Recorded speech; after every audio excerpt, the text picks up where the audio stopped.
kalau di dalam Hari Guru misalnya kan sering ya, komitmen gitu kan disampaikan untuk guru, khususnya guru honorer gitu ya, rekrutmen guru P3K gitu ya. Sampai sekarang pun guru P3K itu yang formasinya di pemerintah daerah baru 500, Mas Indra. Ya, itu data per Januari ya, data per Januari akhir gitu, yang saya juga ikut waktu itu melihat, menyaksikan di Komisi 10 gitu ya.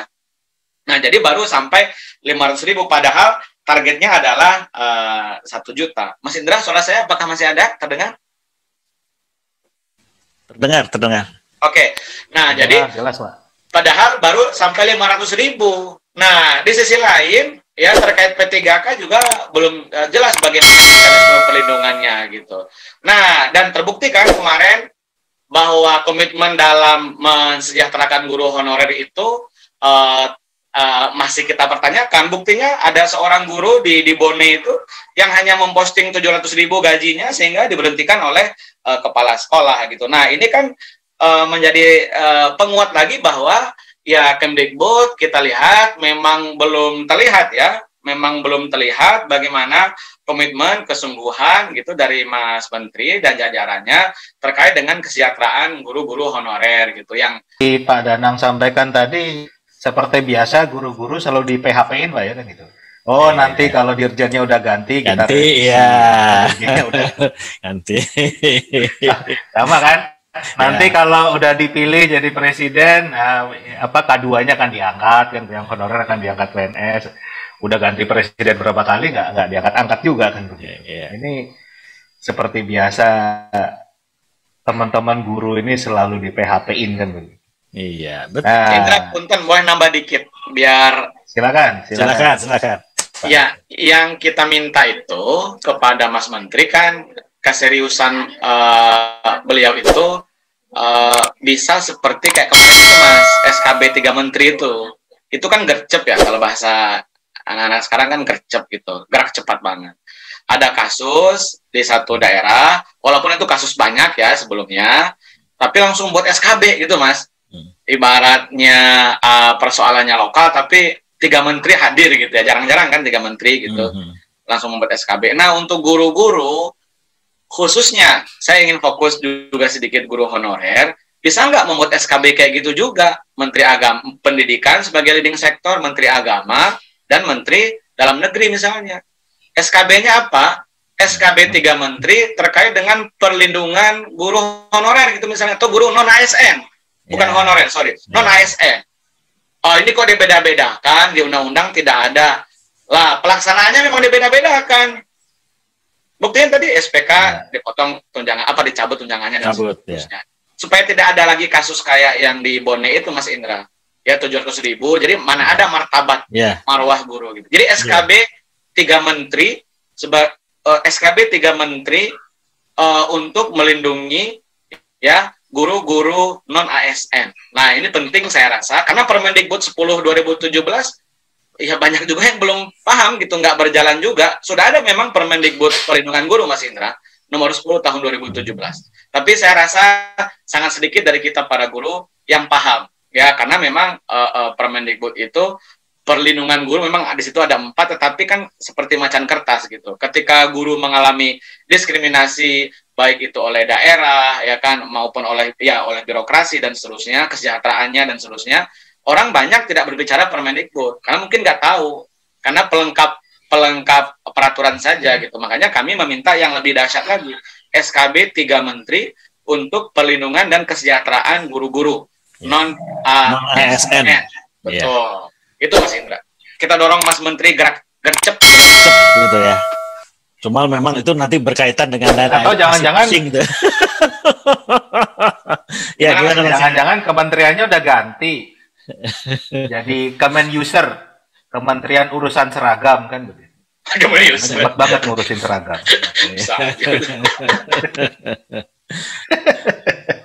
Iya. Iya Pak, sebenarnya saya itu sedih Pak. Sedih sekali. Sebenarnya kalau saya mengutip kata guru, karena 16 tahun saya jadi guru ya. Dan saya merasakan sekali bahwa guru itu... Sekarang kan masih jadi guru, Bu, ya kan? Iya, Pak. 16 Guru tahun yang saya diberikan jabatan kepala sekolah. ya tambahan jabatan sebagai kepala sekolah.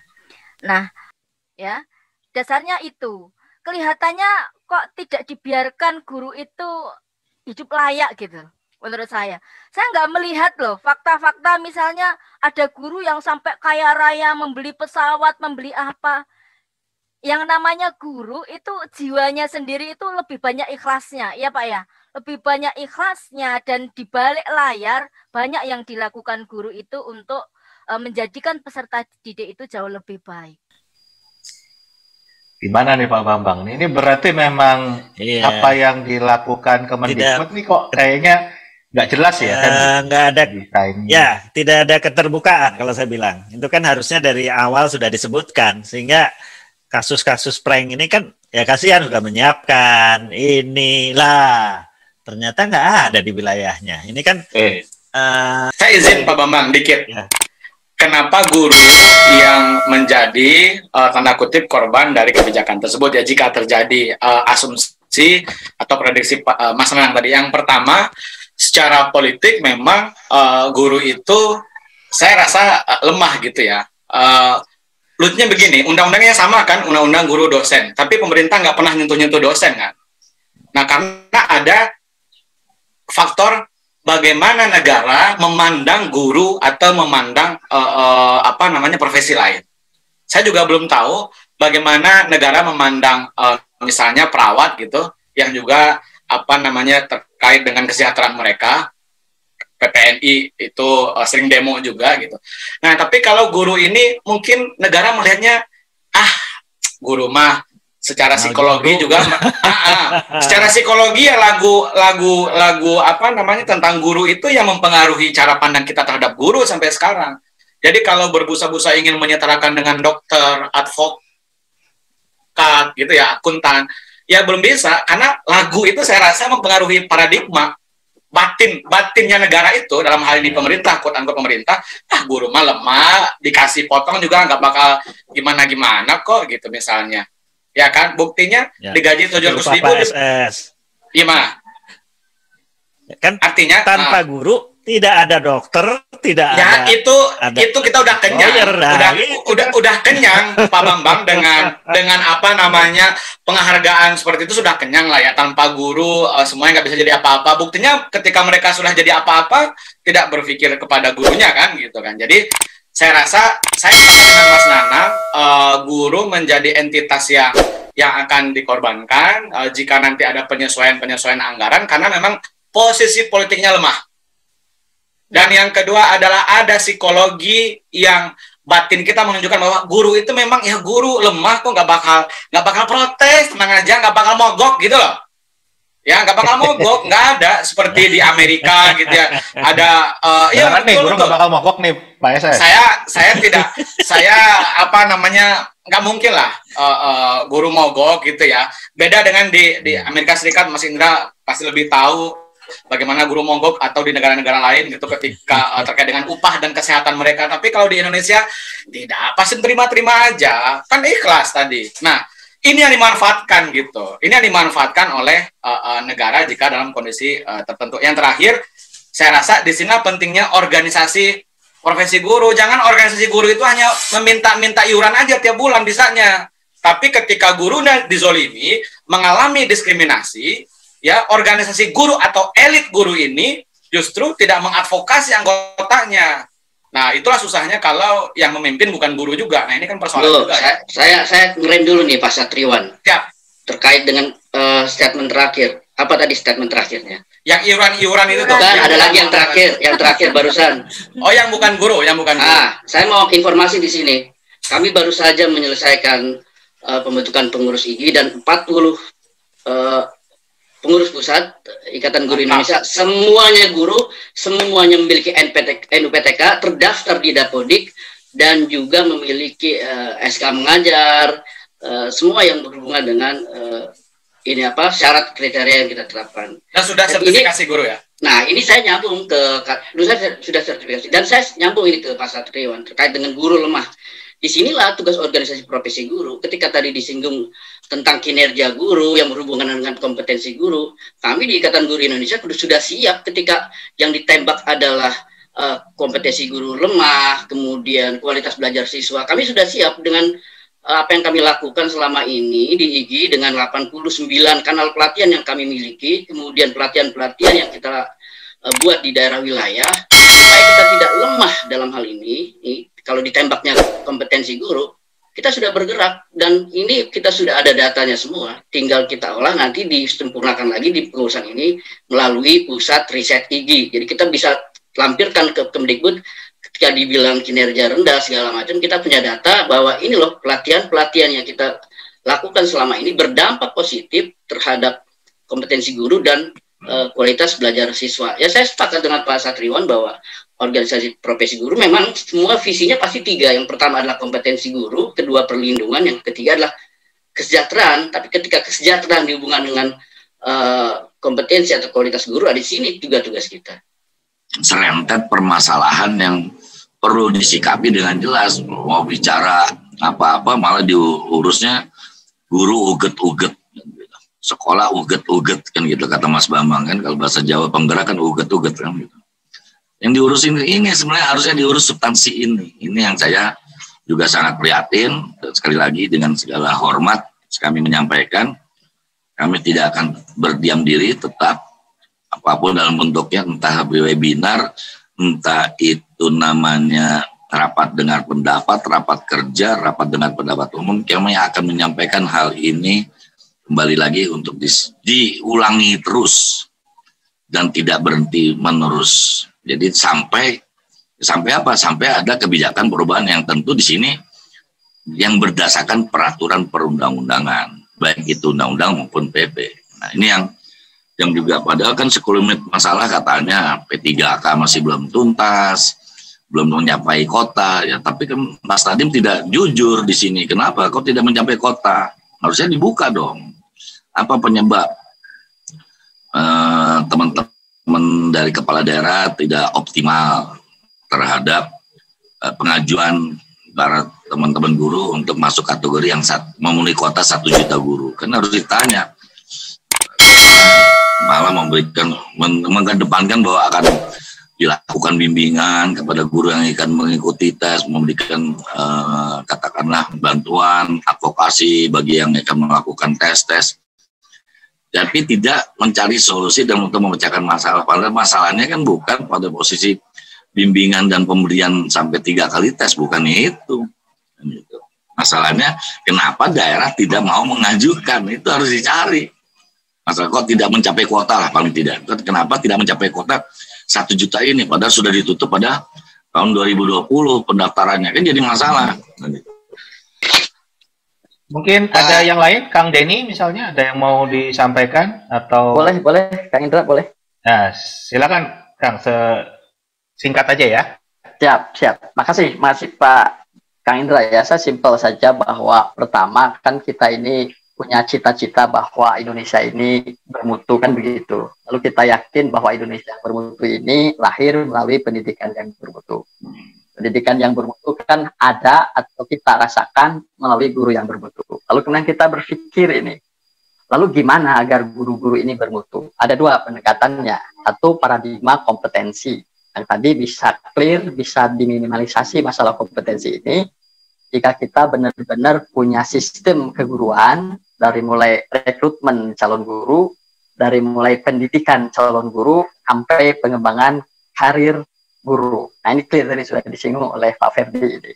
Lalu kemudian peran pusat di mana, peran daerah di mana, peran sekolah di mana, ini kita harus clearkan. Itu paradigma yang pertama tentang kompetensi. Yang kedua, kita juga bisa berpikir, gimana ini agar guru yang bermutu ini tercapai? Oh, kita harus mikir ini kesejahteraannya. Maka keluarlah tadi perintah, semangat di Undang-Undang Sisdiknas bahwa berikan dong guru itu kesejahteraan yang pantas dan memadai. Kan itu paradigma yang sangat simpel. Nah, 2005 agar pantas dan memadai ini lahirlah kebijakan sertifikasi guru, karena pada saat itu belum ada kebijakan remunerasi. Itu yang pertama. Jadi saya melihatnya harus 2 hal, paradigma kompetensi dan paradigma untuk mensejahterakan guru. Mencampur adukan atau menyalahkan salah satu karena kekurangan yang lain, ini menunjukkan bahwa kita kurang hot ini berpikirnya ini, bahwa kita kurang higher order thinking skill memikirkannya, sehingga kemudian kesannya kalau mutu pendidikan tidak baik, maka selalu masalahnya guru, padahal guru sudah dipakai uji sertifikat. Jadi poin besarnya, saya yakin bahwa masalah ini akan selesai atau terminimalisasi jika kita concern membenahi urusan kompetensi guru, juga kita jangan sampai gitu mengganggu gugat paradigma mensejahterakan guru. Itu aja barangkali Pak Indra ya, karena sangat terbatas. Terima kasih. Ya, Kang Denny, terima kasih. Prof. Pardi, ada yang mau disampaikan lagi? Ya, makasih. Silakan, Prof. Makasih Pak Indra, terutama tadi ini Pak Abang kita ada Bang Mauriliate. Makasih atas komentarnya tadi terkait tentang undang-undang guru dosen ilegal tadi udah sampaikan Pak Sperdi ya, tolong. Nah, saya hanya menyampaikan ini Pak, ya aspek tentang bahwa pendidikan bukan aspek yang strategis ini. Barangkali Pak Mauriliate tidak salah kalau melihat apa yang tekstual dalam itu. Nah, persoalannya kan kita tidak hidup dalam aspek tekstual aja, tapi dalam aspek yang substansial, artinya hal yang real, yang nyatanya. Kalau dalam konsep kami yang di pendidikan, kami tahunya bahwa Indonesia maju itu kan tergantung sumber daya manusia. Jadi bukan sumber daya alam semata. Kenapa Jepang maju itu karena sumber daya manusianya yang maju. Singapura maju karena sumber daya manusia yang maju. Bahkan kalau kita di Jepang, kan kita tahu bersama sejarahnya, begitu setelah hancur di bom atom, maka raja itu nanyakan bukan berapa banyak tentara, tapi berapa banyak guru yang tersisa kan. Karena masalahnya dengan guru itulah yang nanti bisa mengajari, melatih, menjadi ada melahirkan dokter, termasuk melahirkan seorang misalnya Pak Mauriliate, menghasilkan Pak Ferdiansyah, Pak Indra, dan kita-kita ini kan karena jasa guru gitu. Nah, karena pendidikan inilah jadi sebetulnya. Jadi mungkin ini juga masukan kalau itu malah pendidikan tidak dianggap strategis, maka slogan bahwa Indonesia maju, SDM unggul itu tidak bagaimana mencapainya. Indonesia maju itu kan semua sektor maju. Semua sektor itu karena kan siapa pelakunya? Kan sumber daya manusia.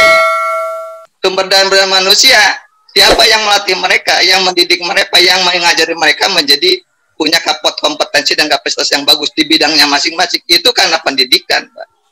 Jadi harusnya kalau pendidikan tidak strategis ada ini ya harusnya menjadi koreksi buat kita. Kalau kita betul ingin Indonesia maju. Jadi jangan sampai pendidikan, apalagi guru tadi yang dari Pak Ferdiansyah apalagi, memang kadang-kadang apa ya manis dan enak dibicarakan, tapi sesuatu yang dibutuhkan, tetapi ya kadang-kadang saya jadi semacam apa ya istilahnya, kata yang tepat saya bingung milihnya. Jangan sekedar mainan yang memang apa namanya sensi untuk seksi untuk dibicarakan, tapi apa dirindukan, dibutuhkan, tapi kurang diperhatikan lah atau apalah kira-kira gitu. Nah itu, jadi saya sih tetap harusnya pendidikan kalau kita ingin Indonesia maju, semua sektornya maju, itu adalah karena mereka sumber daya manusianya maju. Sumber daya manusia maju itu kan aspek pendidikan. Jadi kalau pendidikan tidak dianggap strategis, ya bagaimana kita bisa mencapai itu? Itu barangkali sebagai masukan yang pertama. Yang kedua, persoalan teknis. Ini kan kalau saya nangkap, masalahnya kita itu ibaratnya mencampur aduk sesuatu, ibarat maaf kalau buah-buahan, mungkin buah-buahan yang sudah lama matangnya, sudah hampir busuk, ada buah-buahan yang baru dan sebagainya. Bicara guru ini kan guru yang saat ini ada, yang kondisi darurat, dan guru yang ideal. Ini persoalannya kan karena kadang-kadang kebijakannya ganti kabinet, ganti kebijakan, sehingga tidak totalitas penyelesaiannya. Paling sederhana aja lah gitu, misalnya kita tidak bicara tentang bahwa tadi ilegal.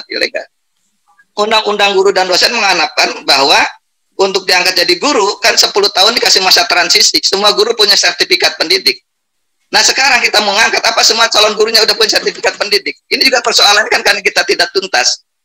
Nah sehingga sebetulnya kalau saya punya asumsi, kalau tadi paradigma Pak Habibie di 98 langsung disahkan undang-undang yang kemudian katakanlah tidak harus di 99 lah, di 2005 setelah Pak SBY mengesahkan itu undang-undang guru dan dosen, dan semua kita sama punya visi yang sama untuk bicara pendidikan, dan saya yakin ini persoalannya sudah selesai. Hanya persoalannya kan setelah disahkan Undang-Undang Guru dan Dosen, kemudian pendidikan harus jalan, pengangkatan guru di stop dengan ya macam-macam retorikanya lah dan problematikanya. Nah, akhirnya kita berterima kasih pada mereka yang sudah mau bersedia supaya pendidikan ini jalan, berfungsi jadi guru. Walaupun mungkin tidak melalui seleksi yang ketat tadi, sehingga ya kompetensi apa adanya gitu. Ini juga satu hal yang saya kira harus diperhatikan. Yang sekarang muncul adanya guru honorer, kan persoalannya gitu. Kita menuntaskan guru honorer aja kan persoalannya bertahun-tahun gitu. Ini sebetulnya di persoalan. Harusnya segera di-cut, titik ini selesai, sehingga titik saat ini ke depan kita bicara yang sampaikan Pak Mulyate. Maka ke depan kalimat bahwa nanti misalnya tunjangan sertifikasi diberikan pada guru yang berprestasi, karena semua guru nanti akan berprestasi semua, tidak ada guru yang tidak berprestasi kalau paradigma tadi dijalankan. Itu persoalannya. Jadi kalau menurut saya ini perlu kewisdoman gitu Pak Mulyate di pemerintah ini. Ya terserahlah mau pemerintah pusat saja atau memang karena ada undang-undang tentang otonomi daerah, pembagian kewenangan, ya pemerintah daerah juga dilibatkan. Tapi persoalannya kan tadi disampaikan oleh Pak Danang ya, kalau nggak salah. Kondisi pemerintah daerah kan beda-beda kita ini. Betul. Ada yang anggaran pendidiknya di bawah 2% realnya, ada yang memang kan sebagaimana diamanatkan undang-undang dasar bahwa anggaran pendidikan 20%. Pemda mana yang sudah mengalir 20%? Nah, hanya ada satu provinsi setahu saya yang ada. Sisanya itu jauh. Apalagi kalau misalnya bahwa 20% itu di luar gaji guru dan dosen. Itu aja. Jadi saya hanya menanggapi kembali yang sampaikan Pak Mulyate. Terima kasih. Tapi mohon pikirkan kalau kita betul-betul ingin mencapai visi pemerintah Indonesia maju, maka tetap endingnya adalah pendidikan. Artinya hulunya adalah proses pendidikan. Pendidikan adalah guru. Memang idealnya tadi kita berharap mendapatkan guru yang dari hulunya adalah memang dari kualitas bahan baku yang bagus, proses PTK-nya bagus dan sebagainya. Persoalannya kita bertahun-tahun saat ini menerima guru tidak melalui seleksi itu, dan terima kasih pada mereka yang sudah mau jadi guru karena proses pendidikan bisa jalan tanpa kesadaran dan jiwa volunteer mereka, mungkin pendidikan kita bisa terhenti gitu kan. Itu, jadi saya kira perlu kewisdoman dalam hal ini pemerintah dalam membuat suatu kebijakan, tuntaskan persoalan pendidikan guru yang ada saat ini, bikin program yang matang untuk pendidikan dan guru yang akan datang. Itu aja Pak Indra. Makasih. Mas Indra. Ya, Pak Dudung silakan Pak Dudung ya Pak Indra. Saya Mas Rijali apa kabar? Satu pantun. Makan soto babat di Kota Baru. Rasanya enak seperti dahulu. Siapa saja pejabat yang memuliakan guru, hidupnya sukses, berkah, bahagia selalu. Amin. Amin. Masuk.